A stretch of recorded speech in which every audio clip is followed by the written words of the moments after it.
তা ঠাকুর বলছেন ভাবমুখী থাকতে চেষ্টা করো। এটা একটা বিরাট ইম্পর্টেন্ট কথা, ভাবমুখী। আমরা কিন্তু কেউই, বেশিরভাগ লোক ভাবমুখী নয়। ঠাকুর কিন্তু বারবার বলছেন ভাবমুখী যদি না থাকতে পারো তাহলে কিন্তু তোমার জীবনে আধ্যাত্মিকতার প্রসারটি ঘটবে না। এই ভাবমুখী থাকার ব্যাপারটা কি?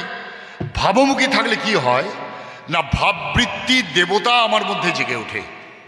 ভালো করে আমার কথাটা শুনবেন প্লিজ। ভাববৃত্তি দেবতা আমার মধ্যে জেগে ওঠে। বেশিরভাগ ক্ষেত্রে এই ভাববৃত্তি দেবতা আমার মধ্যে জেগে উঠছে না। ভাববৃত্তি দেবতা কি?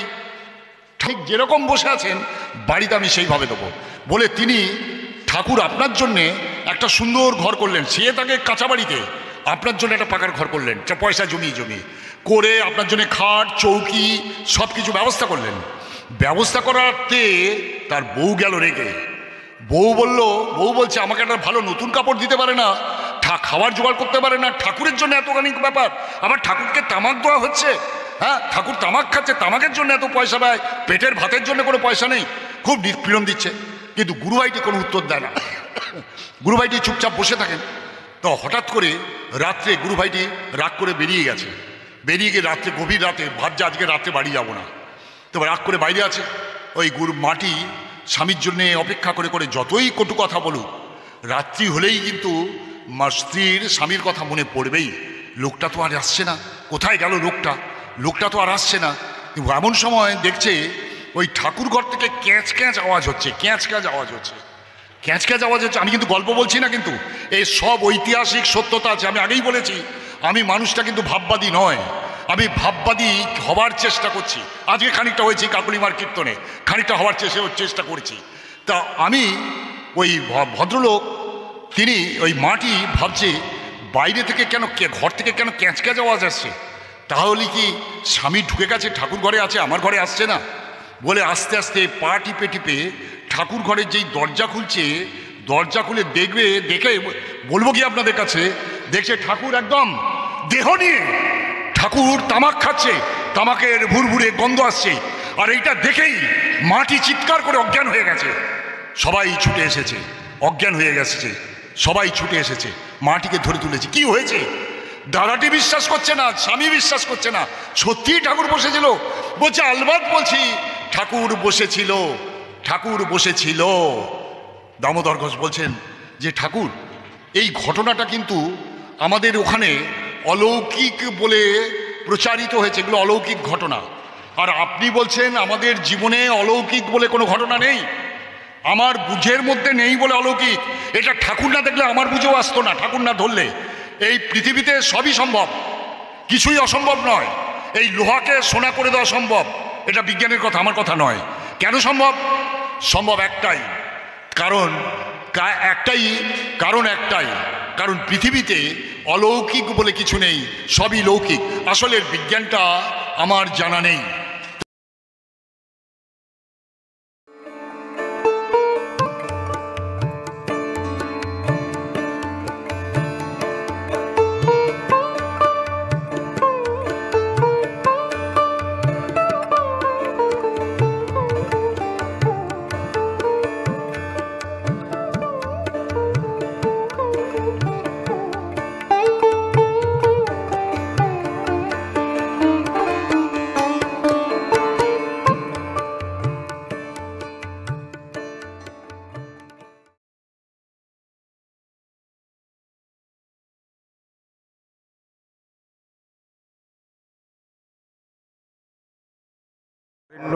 প্রণম্য ঋত্বিক সহ প্রতিঋত্বিক দেবতা শ্রী তাপস কুমার মাইতি মহোদয়।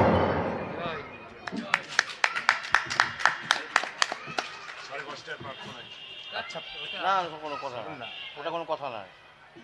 আর ঘড়িটা আমাকে দিন তো, ঘড়িটা আমাকে দিন তো। ঠিক আছে,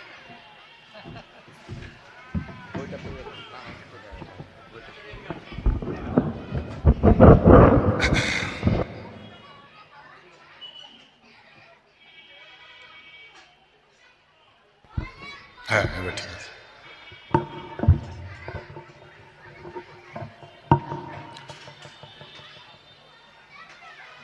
জয় গুরু। পরমপিতা বিশ্বপিতা পরমদয়াল সন্ত সদ্গুরু শ্রী শ্রী ঠাকুর অনুকূলচন্দ্রের চরণে প্রণাম জানাই। উপস্থিত মাননীয় সভাপুরোহিত, যদিও তিনি সভাপুরোহিত, তবুও একটু বলি আপনাদের, তিনি কিন্তু এখানের সকলের মেজদা, বাবারও মেজদা, ছেলেরও মেজদা, কাকারও মেজদা, দাদারও মেজদা, সকলেরই মেজদা। কাজে যিনি আজকে সভাপতিত্ব করছেন আমার শ্রদ্ধেয় সুবোধদা, আমারও প্রাণের মানুষ, খুব আন্তরিকভাবে আমরা মেলামেশা করি। এমন প্রাণের মানুষ, মাটির মানুষ। মাটির মানুষ মানে আপনাদের সাথেও যোগাযোগ আছে, আমাদের সাথেও যোগাযোগ আছে, ওপরতলা লোকের সাথেও যোগাযোগ আছে, সর্বোপরি তাদের সকলের ওপরের যিনি আছেন তার সাথেও তিনি যোগাযোগ রাখতে পারেন। ঠিক একই হারে সমতানে তিনি যোগাযোগ রাখতে পারেন, রাখছেন, রাখবেন। কাজেই তিনি আজকে যে সভাপুরোহিত, তাকে আমার তো প্রণাম জানাতেই হবে। মাননীয় ঋত্বিক মণ্ডলী, শ্রদ্ধেয় গুরুজনগণ, শ্রদ্ধেয়া মায়েরা, সকলকে আমার আন্তরিক রাস শ্রদ্ধা প্রণাম জানাই। আপনাদের সকলের সার্বিক মঙ্গল, শান্তি, স্বস্তি, আনন্দ ঠাকুরের চরণে প্রার্থনা জানাই। আপনারা ভালো থাকুন, সুখে থাকুন। সর্বোপরি এই গোডাউন মাঠে, শান্তিপুরের গোডাউন মাঠে যারা শ্রী শ্রী ঠাকুরের 137তম এই আবির্ভাব মহোৎসব উপলক্ষে শ্রী শ্রী ঠাকুরের চর্চা, তার চলন, তার চরণ বন্দনা করার সুযোগ দিয়েছেন, তার মধ্যে যদিও সুবোধদা আছে, আমি সবার নাম করছি না, সবার সার্বিক মঙ্গল ঠাকুরের চরণে আরেকবার নিবেদন রাখি। আমি এসেছি ঠিক 2:05 হবে, ঠিক সেই সময় এসেছি। এসে আমি এখানে বসে আছি, কারণ আমি জানতাম 3টের সময় ধর্মসভা হবে, সেইভাবেই আমি এসেছি।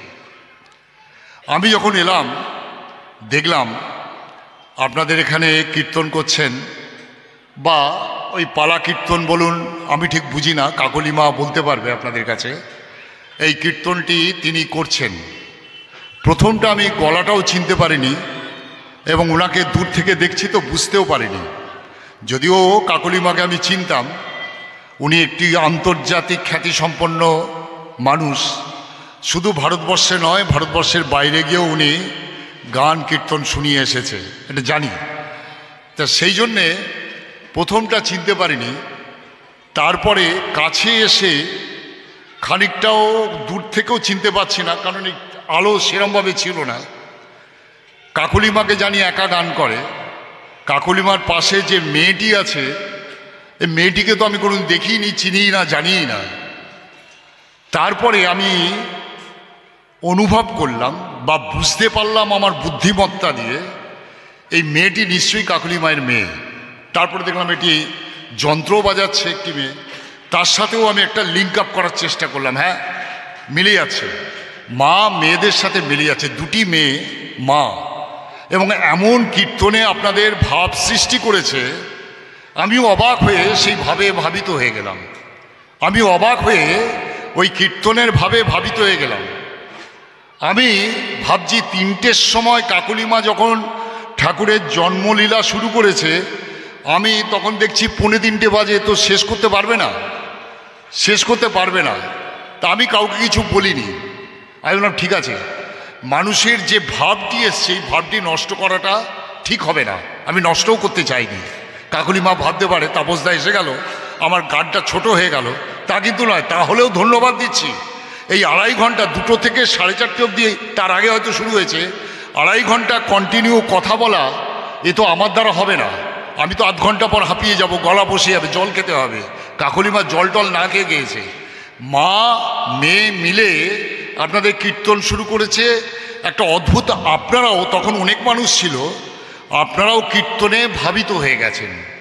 যদিও এটা আমাদের শ্রী চৈতন্য অদ্বৈত মহাপ্রভুর দেশ, আপনারা ঈশ্বরের ভাবের মানুষ, আপনাদের কাছে সেই সম্বন্ধে আমি কিছু বলবো না, আমার অধিকারও নেই।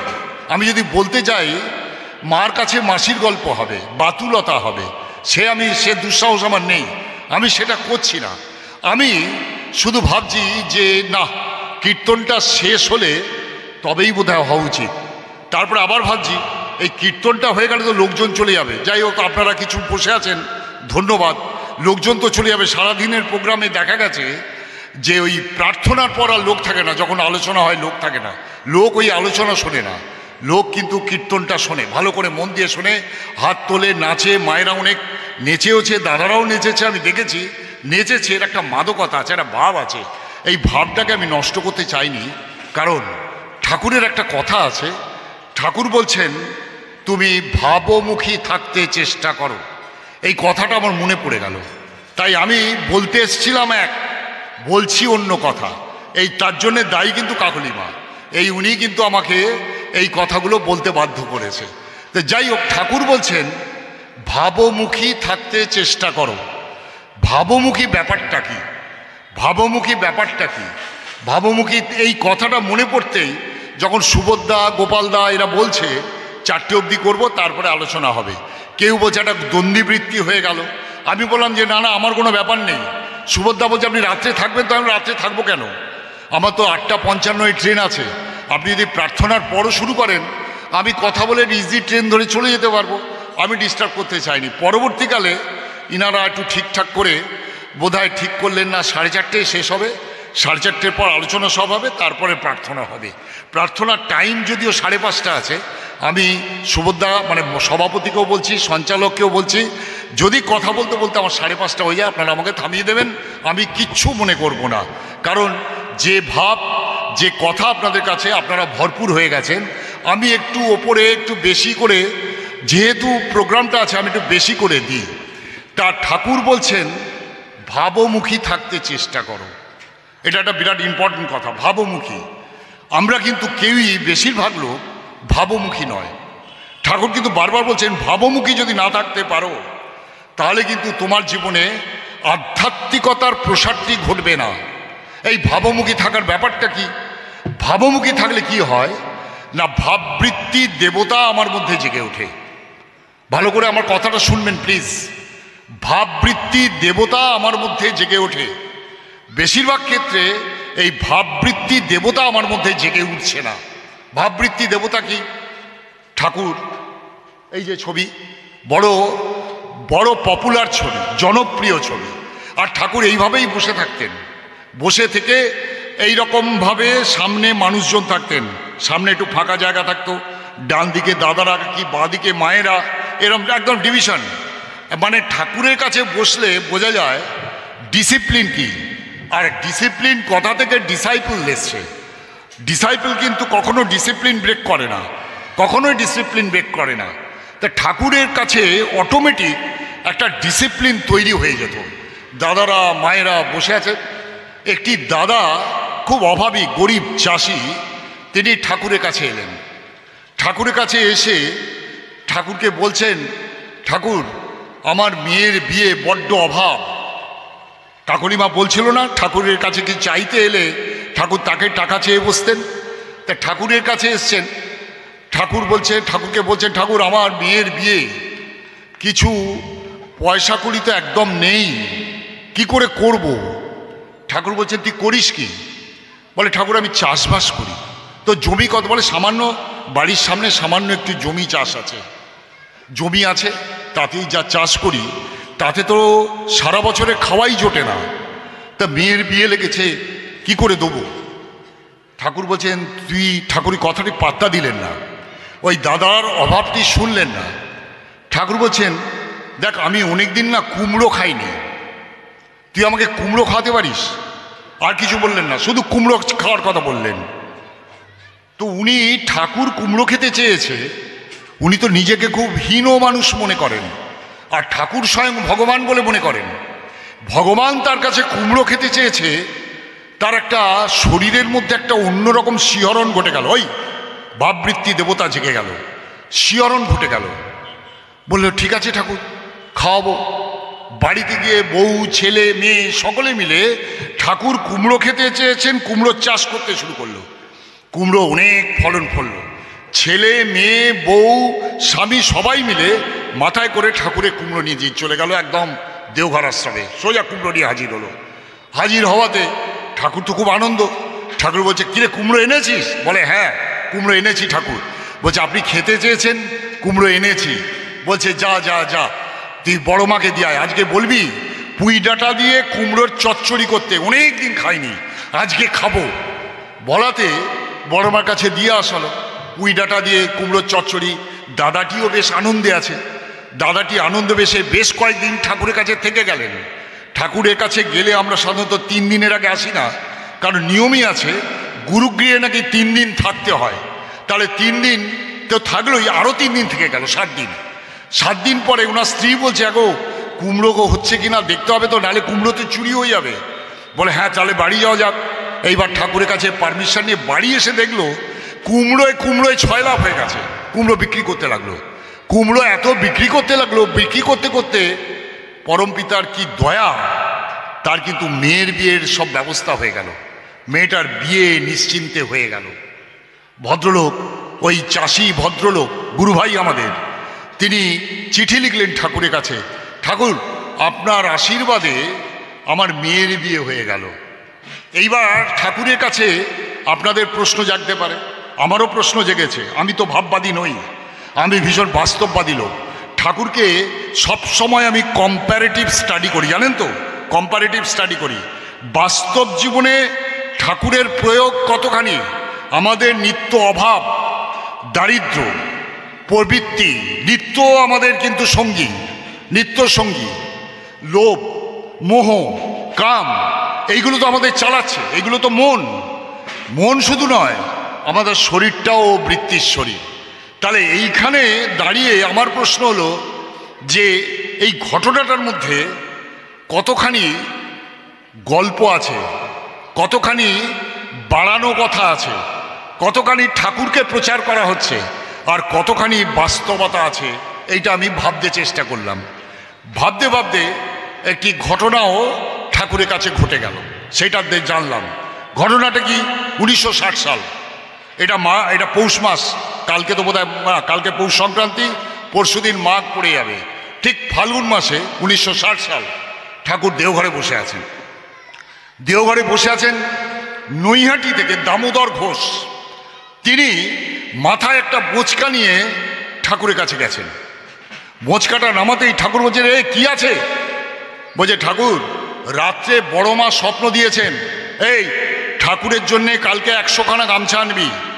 তাই বড় মার স্বপ্ন শুনে ঠাকুরের এই আপনার জন্যে 100 খানা গামছা এনেছি।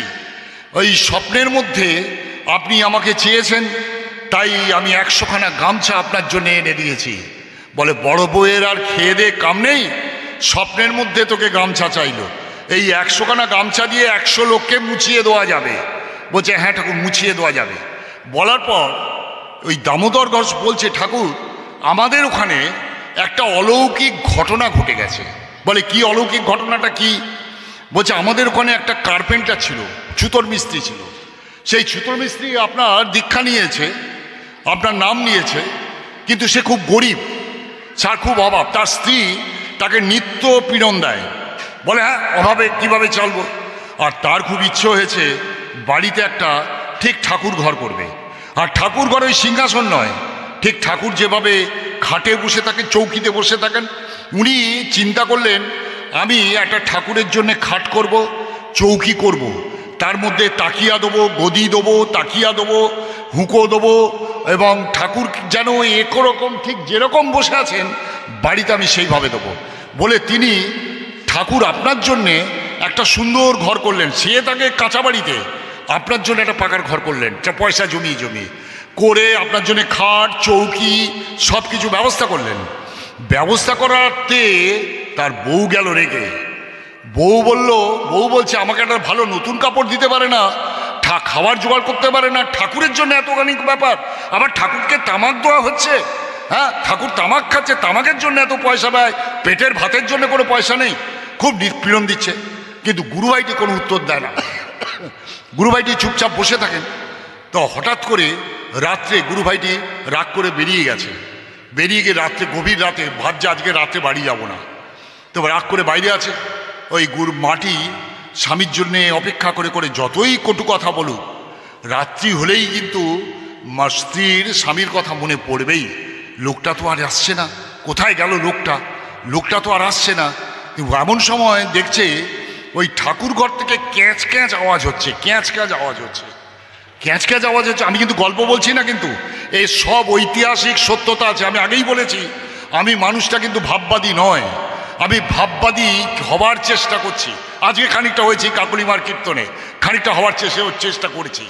তা আমি ওই ভদ্রলোক, তিনি ওই মাটি ভাবছে বাইরে থেকে কেন, ঘর থেকে কেন ক্যাঁচ ক্যাঁচ আওয়াজ আসছে, তাহলে কি স্বামী ঢুকে গেছে, ঠাকুর ঘরে আছে, আমার ঘরে আসছে না বলে আস্তে আস্তে পা টিপে টিপে ঠাকুর ঘরের যেই দরজা খুলছে, দরজা খুলে দেখবে, দেখে বলবো কি আপনাদের কাছে, দেখছে ঠাকুর একদম দেহ নিয়ে, ঠাকুর তামাক খাচ্ছে, তামাকের ভুরভুরে গন্ধ আসছে।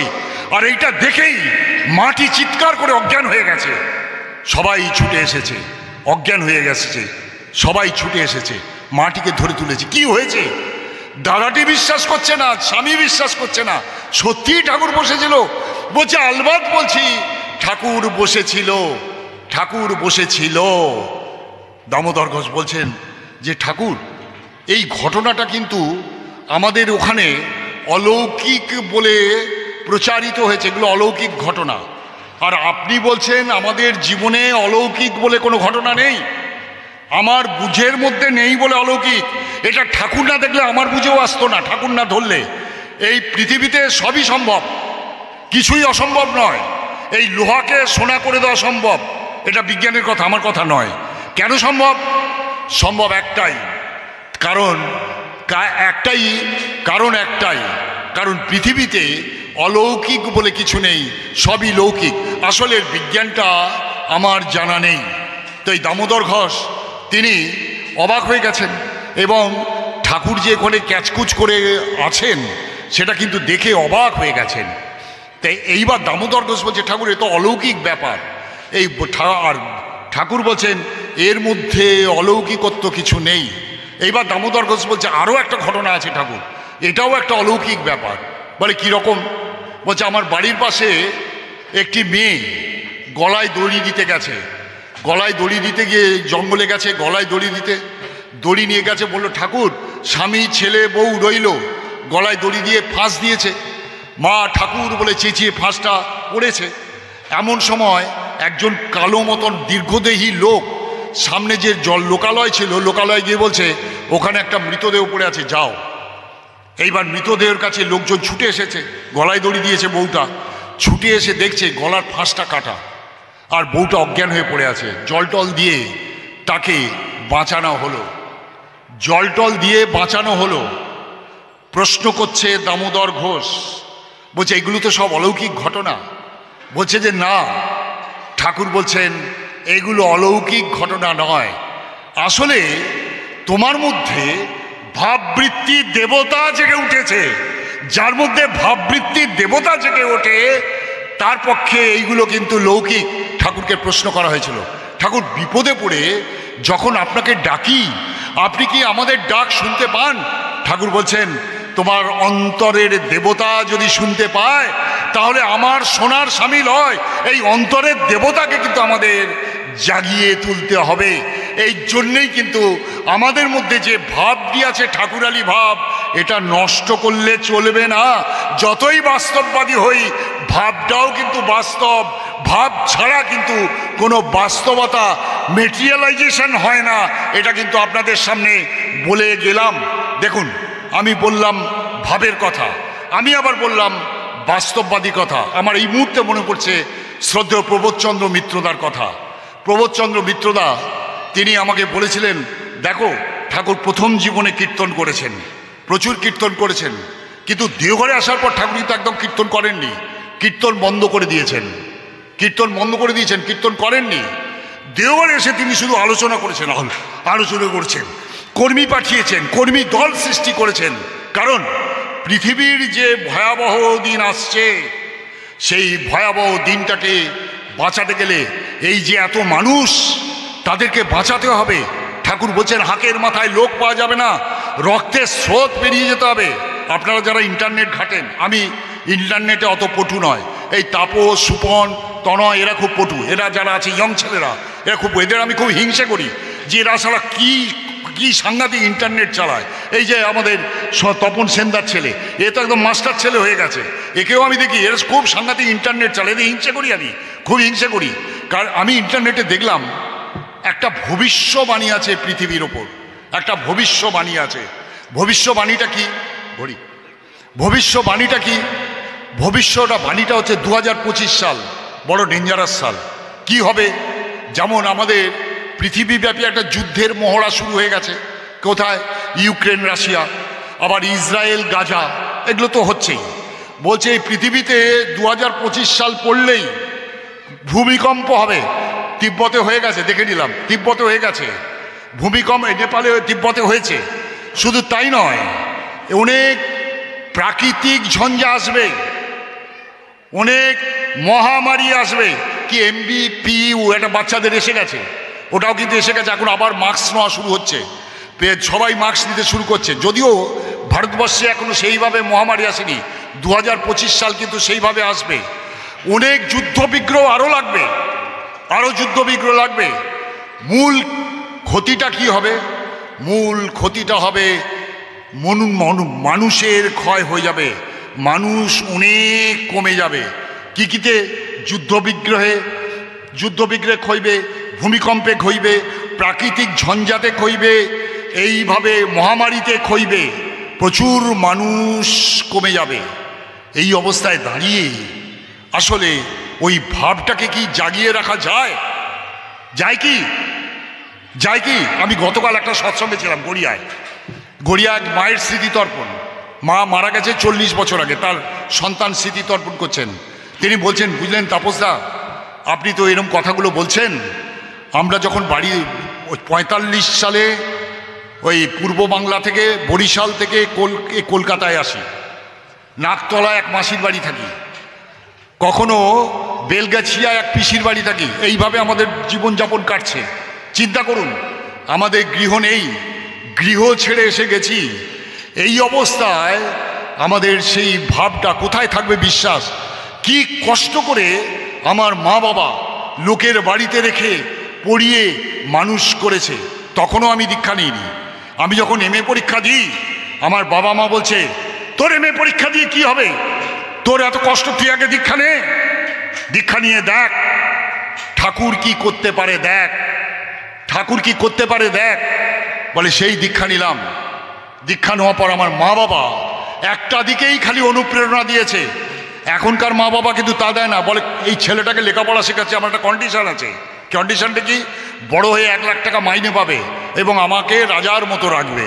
কিন্তু লাস্টে দেখা যায় ওই ছেলে বড় হয়ে মা বাবাকে বৃদ্ধাশ্রমে দিচ্ছে। কে বললো? বৃদ্ধাশ্রমে দিচ্ছে। তাদের কিন্তু তাই হবে। যদি আপনি আপনার সন্তানকে ঈশ্বরমুখী করেন, তবে আপনার সন্তান এই বাস্তব জীবনে কিন্তু দাঁড়াবে। আর যদি ঈশ্বরমুখী না করেন, তাহলে আপনার আস্থা কিন্তু হবে বৃদ্ধাশ্রমে। এটা কিন্তু ঠিক, দাদা ঠিকই বলেছে, আপনার আস্থা হবে বৃদ্ধাশ্রমে। সাধু সাবধান, সাবধান করে দিয়ে গেলাম। 2025-এ আজ 13ই জানুয়ারি পূর্ণিমা, সাবধান করে দিলাম, সিদ্ধান্ত আপনারা নেবেন। কাজেই ওই মা বলছেন, কিন্তু ঠাকুরের দীক্ষা নেওয়ার পর আমি স্কুলের হেডমাস্টার হলাম, আমার ভাই অ্যাডভোকেট হলো, আমার দিদি স্কুল মাস্টার হলো, এটা বোধহয় ঠাকুরের জন্যে। আমি ফট করে বলে ফেলেছি, হ্যাঁ ঠিকই তাই। তবে কি জানেন তো, আপনার কথা শুনে মহাভারতের কথা একটা মনে পড়ে যাচ্ছে। কি কথা বলুন? আমি বললাম, আপনার কথা শুনে মহাভারত, যখন যুধিষ্ঠির সরসজ্জায় পড়ে আছেন, যুধিষ্ঠির সরসজ্জায়, কৃষ্ণ যুধিষ্ঠির বলছে ভীষ্ম সরসজ্জায়, কৃষ্ণ যুধিষ্ঠিরকে নিয়ে ভীষ্মের কাছে নিয়ে যান। তার কাছে রাজব্যবস্থা পরিচালনা করার জন্যে প্ল্যান নিতে যান। তিনি যুধিষ্ঠিরকে যাজন করেন, তুমি রাজত্ব পরিচালনা করো। যুধিষ্ঠির বলছেন না, এই যে রক্তক্ষয়ী সংগ্রাম হয়ে গেল, এর মধ্যে আমি রাজত্ব পরিচালনা করবো না। লাস্টে ব্যাসদেব এসে যুধিষ্ঠিরকে বুঝিয়ে রাজা করল। এইবার যুধিষ্ঠির যখন মৃত্যু তার কাছে এসে গেছে, ওই কি বলে বিষুব রেখা অস্তাচলে যাচ্ছে, কর্কটক্রান্তি রেখা চলে যাচ্ছে, বলছে এই সময় আমার মৃত্যুর সময়, আমি ওই সময় মরব। ঠিক সেই সময় কৃষ্ণ আরেকবার যুধিষ্ঠিরকে নিয়ে গেছেন। যুধিষ্ঠির আবার জিজ্ঞেস করছেন ধর্ম কি, কি করলে মানুষ সুখে থাকবে। ওই যে বকরূপী যক্ষকে জিজ্ঞেস করেছিল আশ্চর্য বস্তু কি, ধর্ম কি, সব জিজ্ঞেস করেছিল। ঠিক এখানে ভীষ্মকেও জিজ্ঞেস করছেন ধর্ম কি। তখন যুধিষ্ঠির, ভীষ্ম বলছেন যুধিষ্ঠিরকে, শোনো যুধিষ্ঠির, এই যে ভগবান তোমার সামনে নররূপে দাঁড়িয়ে আছেন, তুমি যদি তাকে ধরতে পারো তাহলে তোমার রাজত্ব চালানোর অনেক সুবিধা হবে, রাজত্ব সুখ পাবে, সংসার সুখ পাবে।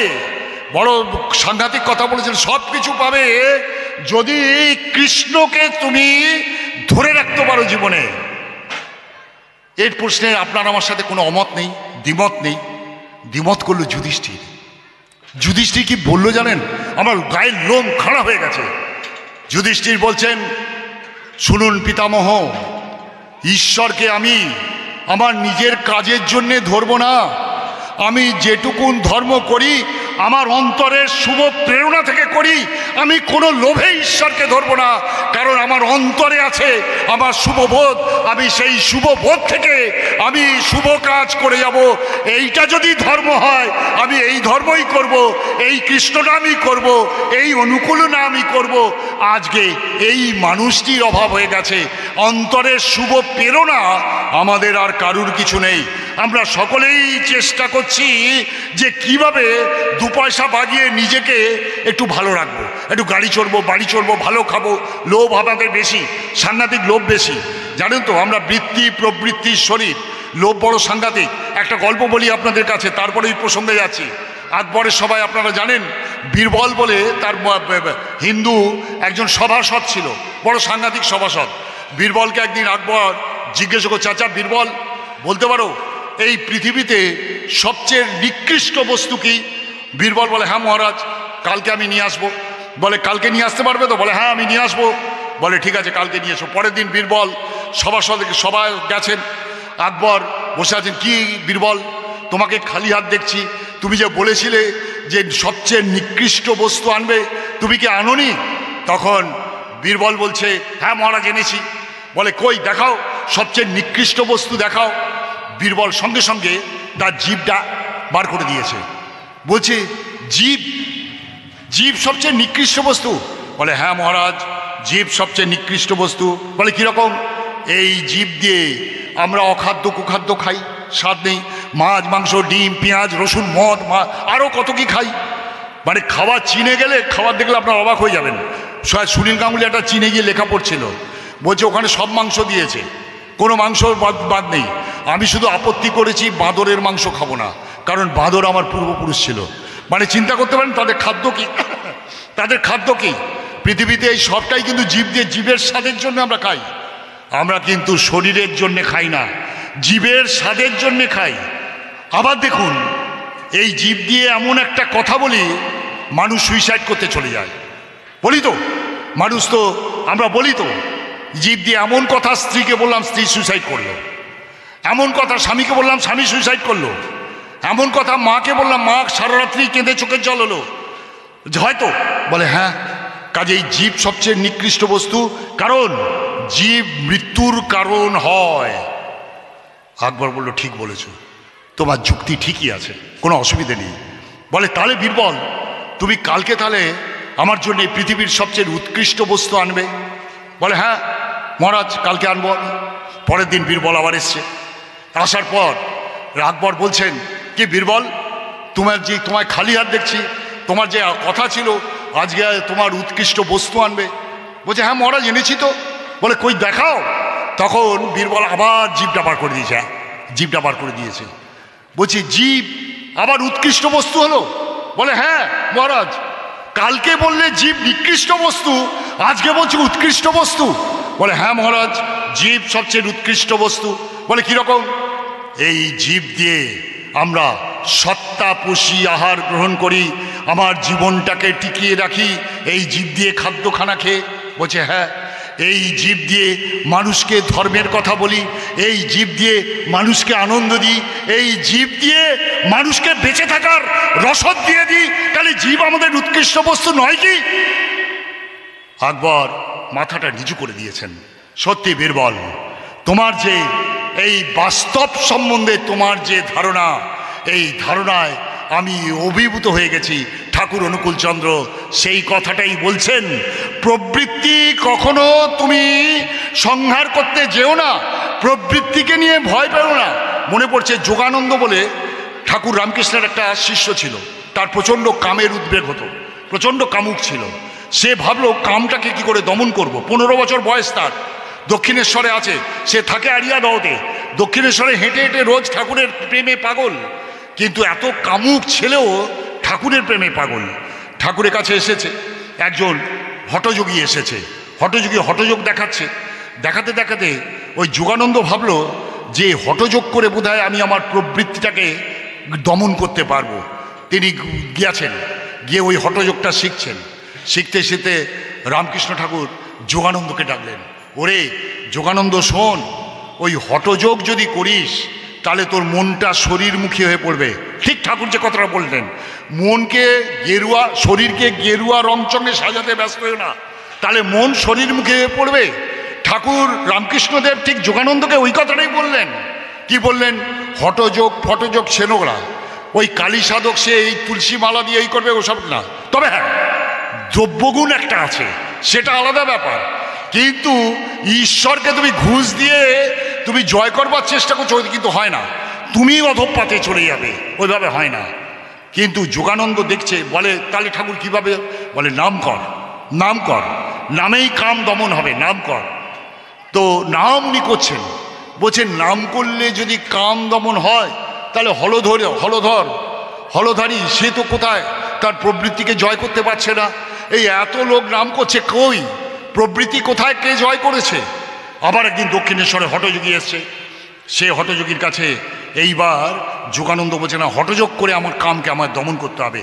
সেই হঠযোগীর কাছে যখন অনুশীলন নিচ্ছে, রামকৃষ্ণ ঠাকুর পেছন থেকে গিয়ে যোগানন্দের হাত ধরেছেন। বলছে যোগানন্দ, যেখানে নাম সেখানে কাম নেই রে, যেখানে নাম সেখানে কাম নেই রে। অনুরাগের সাথে নাম কর, অনুরাগে করলে নাম, আপনি আসে প্রাণায়াম। এই কথাটি ঠাকুর অনুকূলচন্দ্র বললেন, অনুরাগে করলে নাম, আপনি আসে প্রাণায়াম। নাম করার এই জন্যেই দরকার, নাম আমাদের জীবনের সর্বসমস্যার সমাধান। যে কথাটা বলতে গিয়ে এ কথা বলে এলাম, 5:30 বাজতে চললো, কথা শেষ করে দেবো, একটি ঘটনা বলে কথা শেষ করে দেবো না, গভীরহীন হয়ে যাবে, সব ব্যাপারে গভীরহীন করলে হবে না, কথা শেষ করে দেবো। আমি ওই গড়িয়াতে ওই মাটিকে বললাম, বলেন আপনি এসছেন 45 সালে। আমি একটা ঘটনা বলি আপনাকে, 1951 সাল, ঠিক সেই সময় নোয়াখালী থেকে একটি পরিবার, 12-13 জনের একটি পরিবার, মা বাবা ছেলে কাকা ভাই সব নাতি পুতি নিয়ে ওই নোয়াখালী থেকে উদ্বাস্তু হয়ে পানিহাটিতে চলে গেল। পানিহাটি গঙ্গার পাড়ে, যেখানে রবীন্দ্রনাথ, সুভদ্রা জানে, লাটুবাবু ছাতুবাবুর বাড়ি, ঠিক ওই পাশে একটা ঝুপড়ি বাড়িতে ভাড়া নিয়ে আছে। বাড়ির যে বড় ছেলে, তারও ছেলে মেয়ে আছে, মা বাবা বৃদ্ধ। সে দিনের বেলা বেরিয়ে যায়, কিছু কোথাও ত্রাণ দেওয়া হচ্ছে কিনা, কোথাও কুলিকামারির কাজ আছে কিনা করবে, দেশ ছাড়া হয়ে এসেছে। এখানে তার মান মর্যাদা রাখলে চলবে না, মান মর্যাদা রাখলে তাকে তো কেউ খেতে দেবে না, সে কাজ করছে, সে এইভাবে চলছেই। কিন্তু তা সত্ত্বেও তার দুবেলা পেটের আহার হচ্ছে না, কিছুতেই তার আহার হচ্ছে না।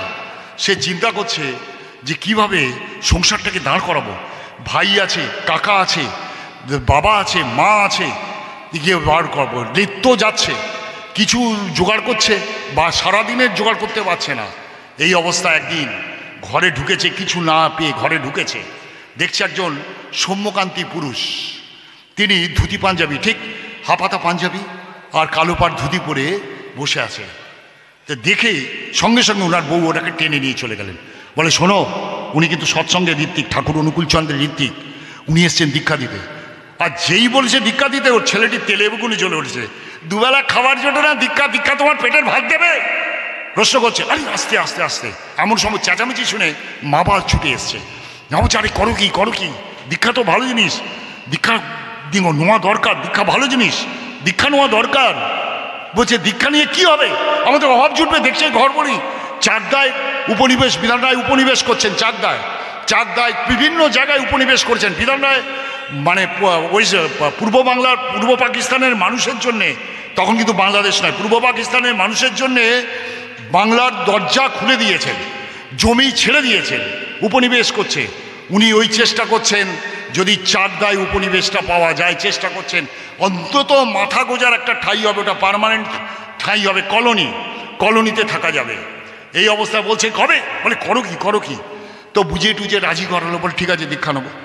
এবার ঋত্বিক দেবতার কাছে গেছে, বলছে দেখুন দাদা আমি উদ্বাস্তু হয়ে এসেছি, আপনি দীক্ষা দেবেন দেবেন আমার ইচ্ছে নেই, কারণ উদ্বাস্তু হয়ে এসেছি, শুনছি চাকদায় একটা ঘর মানে জায়গা পাবো, সেখানে বাঁশ টাঁশ দিয়ে কোনো রকমের একটা পার্মানেন্ট ঘর করব, সেরকম একটা ইচ্ছে আছে।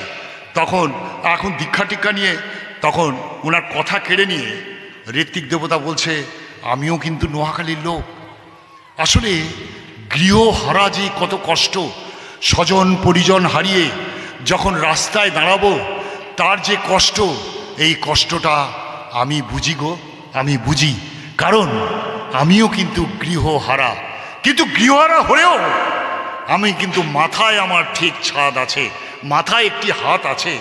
আচ্ছা তুমি যদি এই সমস্যার মধ্যে ওই মাথায় হাত রাখার মতো একটা মানুষ পাও যে তোমাকে তোমার এই সমস্যার সমাধান করে দেবে, তাহলে কি তুমি গ্রহণ করবে না?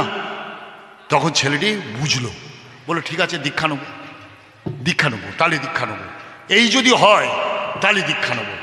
এই দীক্ষা নিতে বসেছে, বলছে এবার কী করতে হবে, জিজ্ঞেস করছে কী করতে হবে, কিছু না, নাম করবে, বাসি বিছনায় নাম করবে, নামটা সবসময় করবে, আর ইষ্টবিধি করতে হবে। বলে ইষ্টবিধি, ইষ্টবিধিটা কি? বলছে নিত্য আহার্য মাফিক কিছু দোয়া। আর যেই শুনেছে সঙ্গে সঙ্গে দীক্ষার বাসন থেকে উঠে পড়ছে, বলে ওই দীক্ষা নেবো না, খাবার জোগাড় করতে পারছি না, ইষ্টবিধি পয়সা, ঠাকুরের পয়সা কোথা থেকে জোগাড় করবো, খাবার জোগাড় করতে পারছি না। তখন সঙ্গে সঙ্গে ওই মাটি বলছে, আর হা শোনো না, উনি কি বলছে শোনো না, বলছে দাদা দেখুন খাবার জোগাড় করতে পারছি না, আমি ইষ্টবিধিটা করবো কই দিয়ে। তখন ওই ঋত্বিক দেবতা বলছে ঠিক আছে আপনাকে ইষ্টবিধি করতে হবে না, আমি যে কথাটা বলছি শুনুন। বলে বলুন। বলছে আপনি ঠাকুরের দীক্ষাটা নিন।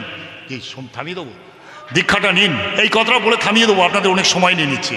দীক্ষাটা নিন, দীক্ষাটা নিন, দীক্ষাটা নিলে আমার মনে হয় সমস্যার সমাধান নিয়ে যাবে, আর ইষ্টবিধি পয়সা আপনি জোগাড় হয়ে যাবে। তো ওই চাপে পড়ে ছেলেটি দীক্ষা নিল।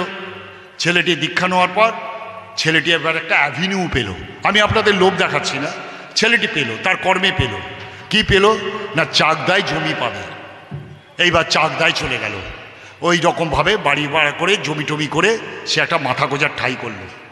ঠাঁই করার পর এইবার ইষ্টবিধি কিন্তু তার বন্ধ হয়ে গেছে। দীক্ষা নিয়েছে বটে, ইষ্টবিধি কিন্তু তার বন্ধ হয়ে গেছে। অথচ ঠাকুর বলছেন দীক্ষা নিলে জানিস কিন্তু ইষ্টভীতি করতে হয়, ইষ্টভীতি বিহীন দীক্ষা কভু কিরে চেতন রয়, ঠাকুর কিন্তু তারা বলেছেন। কিন্তু বেশিরভাগ মানুষ আছি যে আমরা ইষ্টভীতি না করেও আমরা দীক্ষার বড়াই করে যাচ্ছি, ইষ্টভীতি কিন্তু করতে হয়। ছেলেটি ইষ্টভীতি বন্ধ হয়ে গেছে। এবার চাকদায় হঠাৎ করে দেখলেন একজন মানুষ আরেকজন মানুষকে জয়গুরু দিচ্ছে, জয়গুরু জয়গুরু জয়গুরু। বলছি জয়গুরু দিচ্ছেন, বলে আমি ঠাকুর অনুকূলচন্দ্রের শিষ্য। এই ছেলেটির মনে আরে আমিও তো ঠাকুরের দীক্ষা নিয়েছি। তখন লোকটির নাম হচ্ছে আশু দত্ত। বলে দাঁড়ি তুমি দীক্ষা নিয়েছো, কোথায় থাকো? বলে এই যে দেখুন না, পানিহাটিতে ছিলাম, এখন চাকদায় কলোনিতে আমি একটা জমি পেয়েছি, মুখ্যমন্ত্রীর দয়ায় জমি পেয়েছি, ওখানে বাস করে আছি। বলে তুমি দীক্ষা নিয়েছো, তুমি ইষ্টবিধি করো তো? বলে না আমি ইষ্টবিধি করাই না। সে কি? বলে আমি খেতেই পাচ্ছি না, তাই ইষ্টবিধি করবো কি করে? বলে তুমি দীক্ষা নিয়েছো, তোমার ঠাকুর দর্শন হয়েছে? বলছে না ঠাকুর দর্শন হয়নি। বলে চলো ঠাকুর দর্শন করবে, আর ঠাকুরকে জানাবে তোমার এই অভাবের কথা, তোমার এই কষ্টের কথা ঠাকুরকে জানাবে, ঠাকুর দেখো তোমাকে একটা ব্যবস্থা করে দেবে। তো বলছে দেওঘরে যে যাবো, আমার তো পয়সা নেই দাদা, আমি তো পয়সা বলে আমরা নিয়ে যাব। এই গুরু ভাইরা আশু দত্ত এবং আরও 4-5 জন গুরু ভাই তাকে দেওঘরে নিয়ে গেছে। দেওঘরে নিয়ে গিয়ে ঠাকুরের কাছে বলছে তোমার অভাবের কথা ঠাকুরকে বলবে। ঠাকুরের কাছে যথারীতি মুখ প্রণাম করেছেন, গড় হয়ে প্রণাম করেছেন। ঠাকুর তো পা ছুঁয়ে প্রণাম নিতেন না, আর প্রণামের অনেক ডিস্টেন্স ছিল। ঠাকুরের প্রণামের অনেক বিধি আছে, কথাটা বলতে পারলাম না, অন্যদিন বলবো, জিজ্ঞেস করবেন। আমরা যেভাবে প্রণাম করি এটা প্রণামের বিধিই নয়। এইগুলো আমরা পুরুষোত্তমকে ধরে আর কতদিন বেচলনায় চলবো, এই প্রশ্নটা আমার মাঝে মাঝে জাগে। আমাকেও বলছি, আমারও মধ্যে অনেক ত্রুটি। আমি যখন ধরি তখন অবাক হয়ে যাই, সত্যি তো। তা যাই হোক, ওই মুখ গড় হয়ে প্রণাম করে যেই মুখটি তুলেছে, ঠাকুর হঠাৎ জিজ্ঞেস করছেন, হ্যাঁ রে, মেরুদণ্ড যদি না থাকে একটা মানুষের কি হয়? তখন লোকটি বলছে, কি হয়? মানুষটা দাঁড়াতে পারে না, বেঁকে যায়, পড়ে যায়, কিছুতেই দাঁড়াতে পারে না। বলে ঠিক বলেছিস, শুনে রাখ, গুরু আমাদের জীবনের মেরুদণ্ড। তাকে যদি ধরিস এই পৃথিবীতে, জগৎ জীবতে তুই দাঁড়িয়ে থাকবি থাকবি। জয় গুরু, বন্দে পুরুষোত্তমম। খুব সুন্দরভাবে বক্তব্য আজকে বিষয়ের ওপর বললেন শ্রদ্ধাভাজন বরেণ্য প্রণম্য সহপ্রতি ঋত্বিক দেবতা শ্রী তাপস কুমার মাইতি। তার সুদীর্ঘ নিরোগ স্থময় জীবন প্রার্থনা করি। মায়েরা শঙ্খ উলুধ্বনি করুন। আহ্বানি দিচ্ছেন শ্রদ্ধাভাজন প্রণম্য বরেণ্য সহপ্রতি ঋত্বিক দেবতা শ্রী সুবোধ কুমার বিশ্বাস মহোদয়।